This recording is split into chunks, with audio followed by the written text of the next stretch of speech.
नमस्कार प्यारे साथियों, स्वागत है एक बार फिर से आप सभी का यूनिक ज्ञान के इस प्लेटफॉर्म पर। और हम आज जो है प्रजामंडल का नेक्स्ट चैप्टर आप करने वाले हैं। राजस्थान में प्रजामंडल अपन पढ़ रहे थे और उसमें अपन ने लगभग राजस्थान के सारे प्रजामंडल कवर कर लिए। एक भरतपुर वाला प्रजामंडल रह रहा है और दो चार छोटे छोटे प्रजामंडल रह रहे हैं। तो अपन क्या करेंगे, जो लास्ट क्लास होगी उसमें रिवीजन भी कर लेंगे पूरे प्रजामंडल्स का। रिवीजन मतलब इन सेंस ऑफ कि किसने, क्योंकि ज्यादातर क्वेश्चन जो आपके बनते हैं ना वो यही बनते हैं कि इस प्रजामंडल की स्थापना कब हुई, किन किन ने की, है ना, कौन कौन इसमें महत्वपूर्ण व्यक्ति है। तो अगर ये दो तीन चीजें भी आपकी क्लियर हो गई ना, तो ये मान के चलिए कि जहां तक है प्रश्न यहीं से फंस जाएगा पूरा प्रजामंडल का, है ना। तो आपको वो चीज मैं कंठस्थ करवा दूंगा कल नेक्स्ट वाले लेक्चर में, ठीक है। तो वो जो बचे हुए जितने भी टॉपिक हैं वो, और वो जो पूरा प्रजामंडल का जो क्रक्स है वो कल अपन क्लास में रख लेंगे एक वीडियो। और आज अपन पढ़ते हैं भरतपुर राज्य में किस तरीके से प्रजामंडल ने जनजागृति स्थापित करी, और भरतपुर राज्य में जो जनजागृति है वो किस प्रकार से रही। उस समय जो है महाराजा हुआ करते थे वहां के, किशन सिंह जी वेरी इंपॉर्टेंट महाराजा है। और ये जो एग्जाम में आपके प्रश्न प्रश्न जो पूछे जाते हैं ना वो इसी पर्सपेक्टिव से पूछे जाते हैं, ठीक है। तो इन महाराजा का नाम याद रखना ना, महाराजा किशन सिंह जी। किशन सिंह जी ने बहुत सारे ऐसे कार्य करे जिसकी वजह से भरतपुर की जो जनता है वो स्वावलंबी बने, स्वायत्त बने और जो है स्वशासी बने, ठीक है। तो इस प्रकार के कार्य किस तरीके से करें, तो उन्होंने जो है सबसे पहले उदार शासन व्यवस्था स्थापित करी। 1918 से 29 इनका शासन काल रहता है और इसमें उदार शासन व्यवस्था स्थापित करने के लिए इन्होंने चार सबसे महत्वपूर्ण काम करे।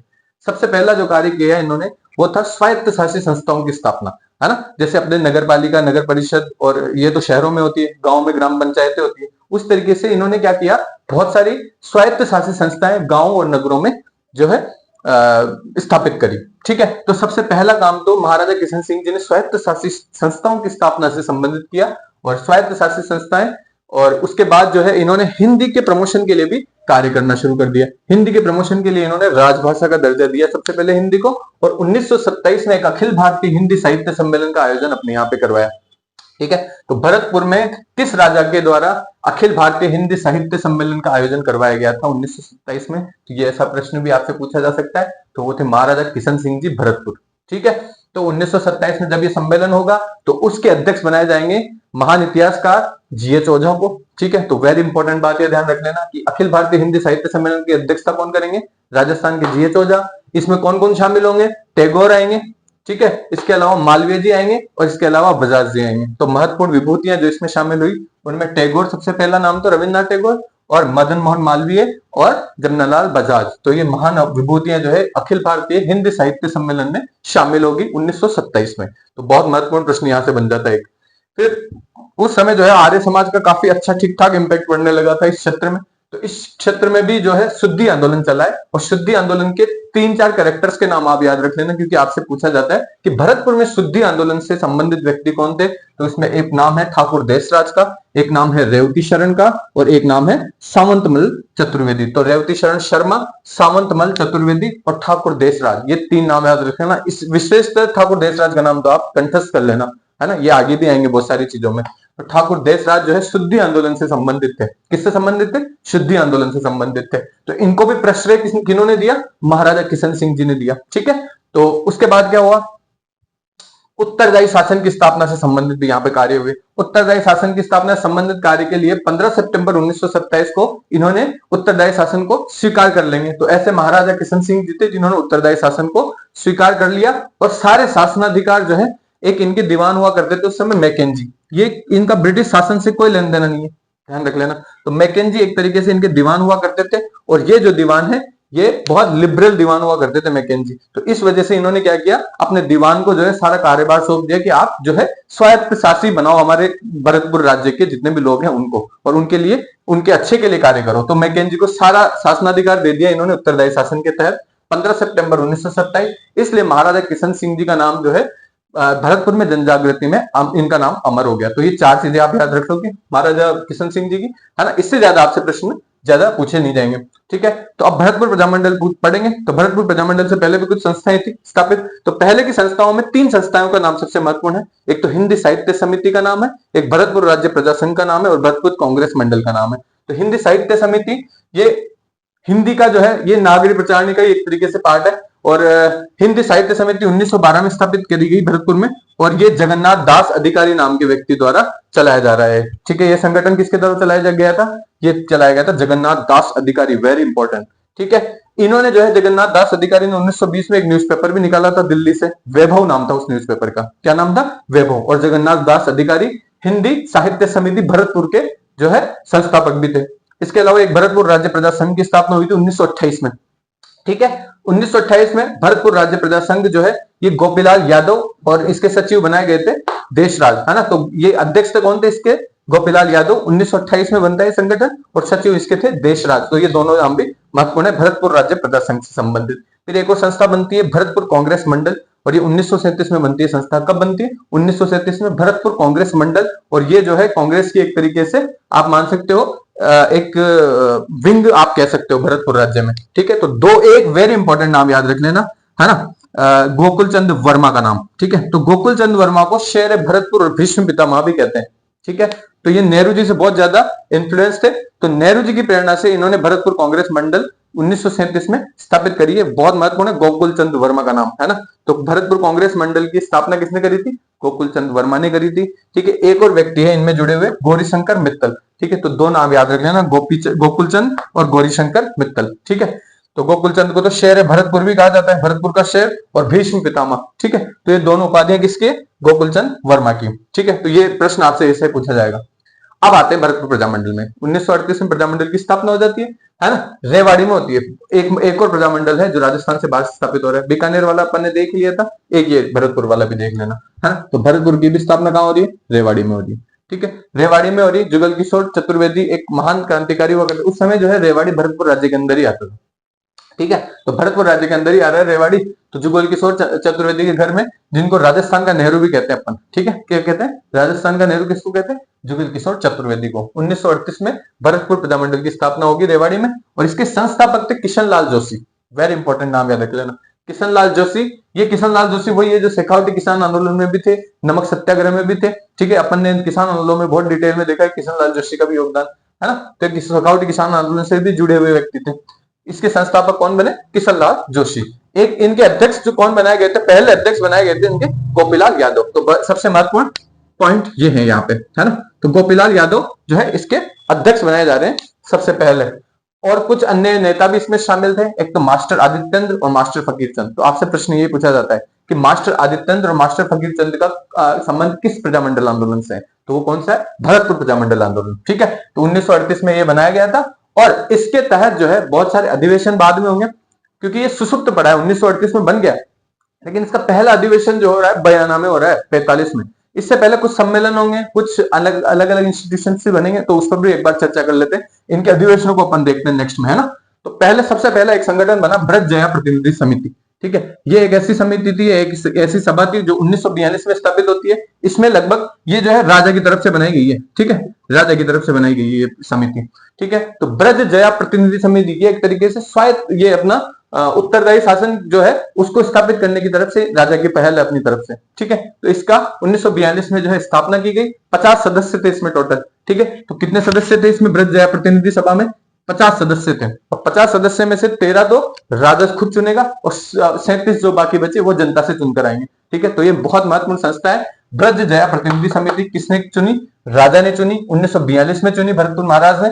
50 सदस्य इसमें शामिल थे, 13 सदस्य राजा चुनेंगे और 37 सदस्य खुद जनता चुनेगी। तो इस तरीके से ये जो ब्रज जया प्रतिनिधि सभा है ये महत्वपूर्ण है। और इसके बाद जो है 3 अक्टूबर 1947 को एक सभा का आयोजन किया जाता है, और 3 अक्टूबर 1947 को लक्ष्मण मंदिर में एक सभा स्थापित की जाती है, और 11 सदस्य उस सभा में होते हैं, और संविधान सभा इसको नाम दिया जाता है। ठीक है, तो वेरी इंपॉर्टेंट ध्यान रख लेना, 3 अक्टूबर 1947 को लक्ष्मण मंदिर में 11 सदस्यीय एक संविधान सभा का गठन किया जाता है। और उसमें कौन कौन शामिल थे? मास्टर आदित्यचंद शामिल थे, ठाकुर देशराज शामिल थे, शुद्धि आंदोलन वाले, गोपीलाल यादव शामिल थे, और हरिदत्त शर्मा ये अपने विश्व हिंदू परिषद के व्यक्ति थे।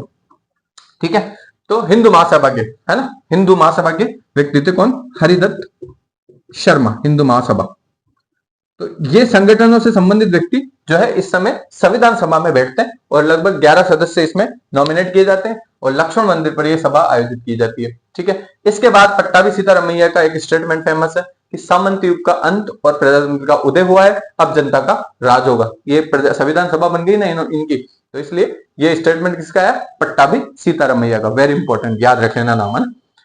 फिर इसके बाद एक सम्मेलन देखो 1938 में प्रजामंडल बन गया, ठीक है। 42 में अपने ये ब्रज जया प्रतिनिधि सभा बन गई, लेकिन 41 में एक और संगठन बन रहा है। संगठन तो नहीं है इसको, आप इसको एक सम्मेलन बोल सकते हो। तो ब्रह्माबाद का सम्मेलन होता है भरतपुर में, ठीक है। तो भरतपुर में ब्रह्माबाद का सम्मेलन का अध्यक्ष किसे बनाया जाता है, मास्टर आदित्यंत्र को बनाया जाता है, ठीक है। तो ये एक तरीके से भरतपुर में जन जागरण के लिए, जन जागृति के लिए एक सम्मेलन आयोजित किया गया था। और इस सम्मेलन में एक प्रेशर डाला गया कि आप जो है ब्रज जया प्रतिनिधि सभा की स्थापना करो। तो राजा ने जो है इस सम्मेलन के बाद ही ब्रज जया प्रतिनिधि की सभा की स्थापना कर दी थी, ठीक है। तो ये प्रेशर ग्रुप की तरह काम करेगा ये ब्रज जया ब्रह्माबाद वाला सम्मेलन। इसका प्रजामंडल से किस तरीके से डायरेक्ट कॉन्टेक्ट नहीं है, ध्यान रख लेना, ठीक है। तो ब्रह्माबाद का सम्मेलन होता है, अध्यक्ष बनाए जाते हैं मास्टर आदित्येंद्र, और महिला सभा की जो है लीड करने वाली व्यक्ति थी अपने सरस्वती बोहरा। तो ये सरस्वती बोहरा का नाम याद रख लेना, क्योंकि एक बार प्रश्न पूछा गया है कि सरस्वती बोहरा का संबंध निम्न में से किस प्रजामंडल से संबंधित है। तो ये थे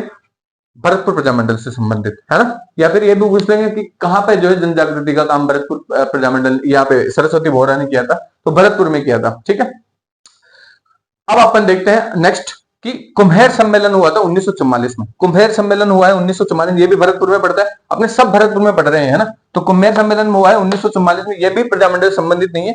तो इसमें विद्या विराट शास्त्री इसकी अध्यक्षता करते हैं और एक मास्टर भोलानाथ भी इसमें रहते हैं। तो दो महत्वपूर्ण सम्मेलन, ब्रह्माबाद वाला सम्मेलन और कुम्हेर का सम्मेलन। अब तक पूछा नहीं गया है ज्यादा प्रश्न, लेकिन ये सरस्वती बोहरा वाला प्रश्न पूछा गया है ना। और इसके जो है अध्यक्ष आप देख लेना कि कौन कौन थे, क्या क्या इन्होंने काम किया, ठीक है।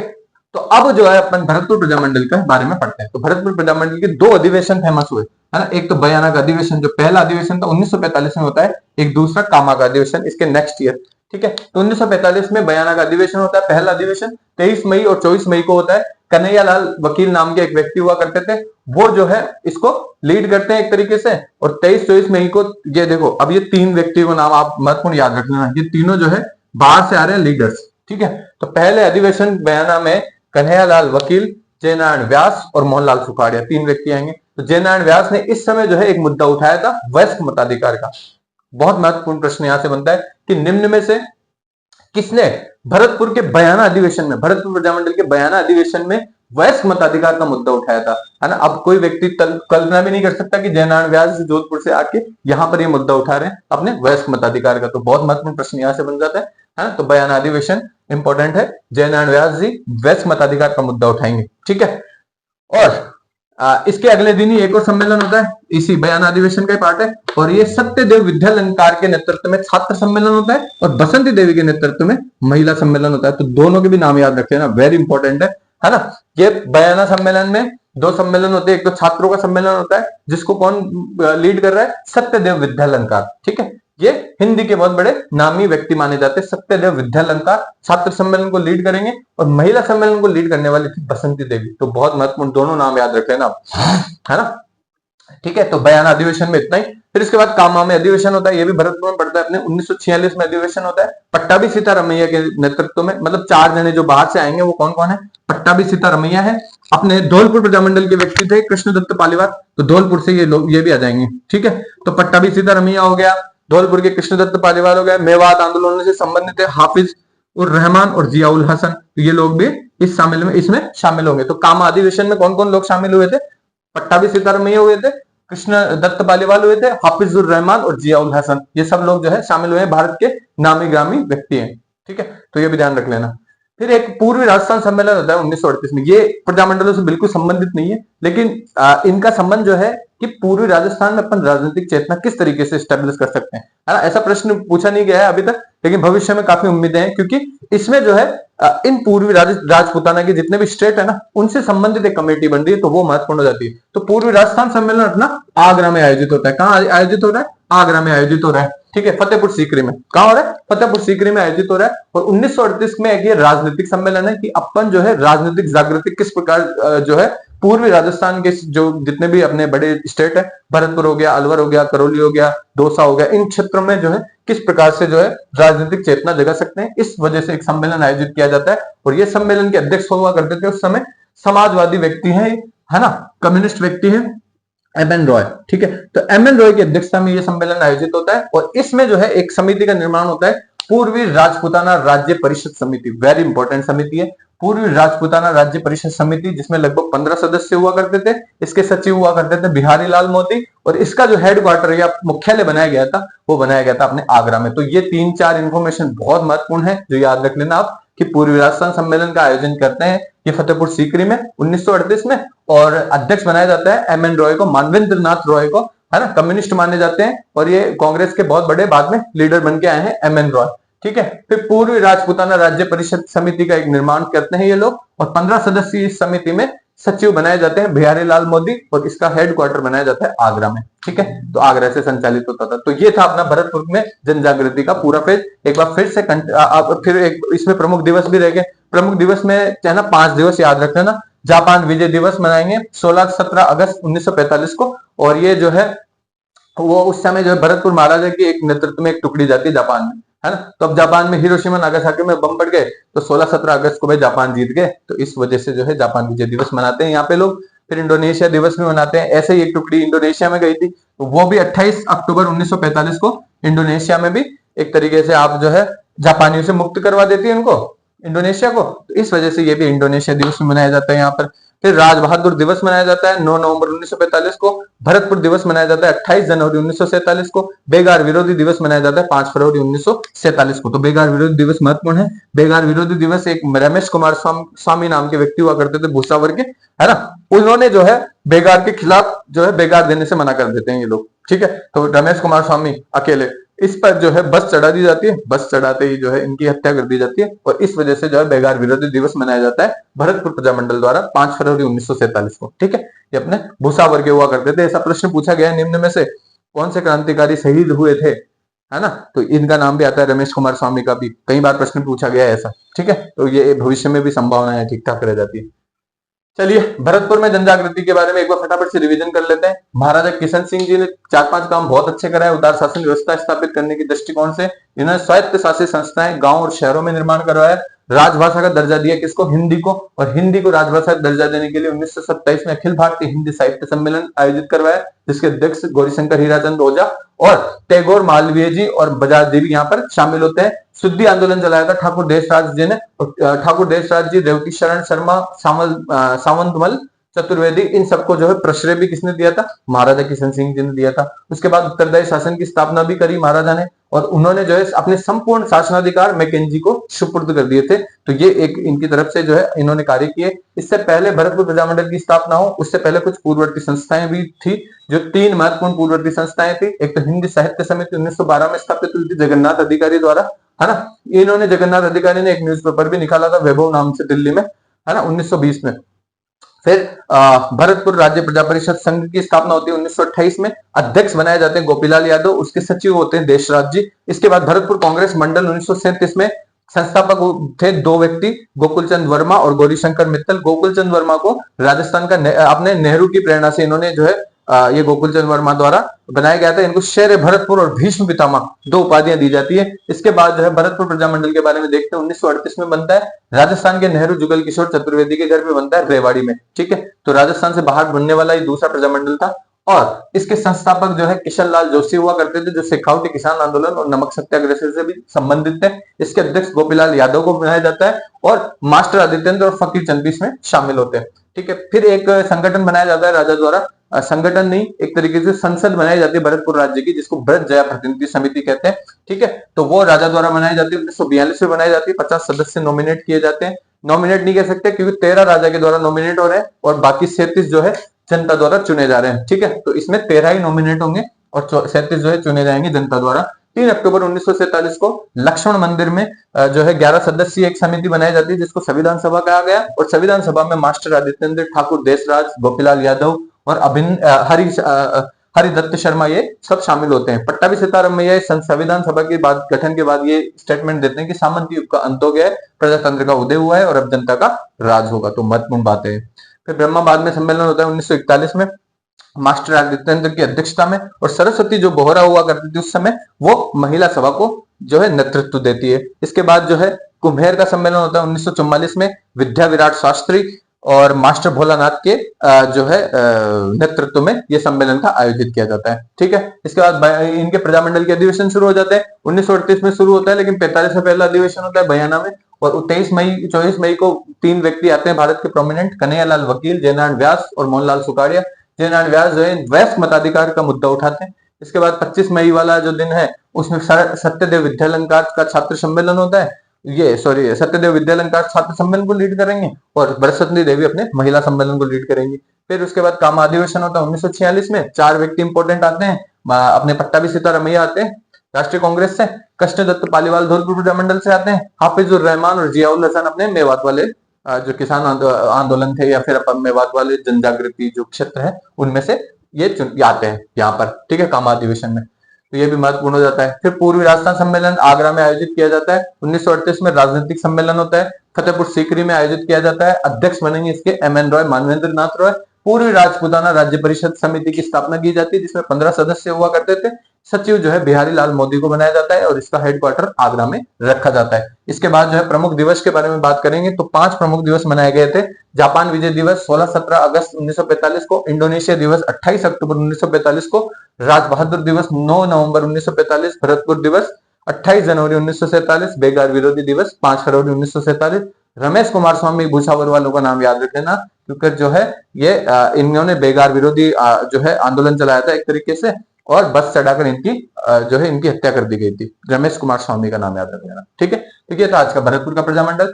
कल लास्ट प्रजामंडल का लेक्चर होगा और उसमें जो है अपन एक बार सारे प्रजामंडलों का डिस्कशन भी कर लेंगे, किसने किसके द्वारा स्थापित हुआ है ना, किसने कब करवाया, और जो 5-6 प्रजामंडल जो महत्वपूर्ण बच गए उनका जो है एक अपन परिचयात्मक चीजें देख लेंगे और उसमें ज्यादा प्रश्न बनते भी नहीं, और ये अपना प्रजामंडल कल खत्म हो जाएगा, कल लास्ट लेक्चर रहेगा। ठीक, तो धन्यवाद आप सभी का देखने के लिए, जुड़ने के लिए।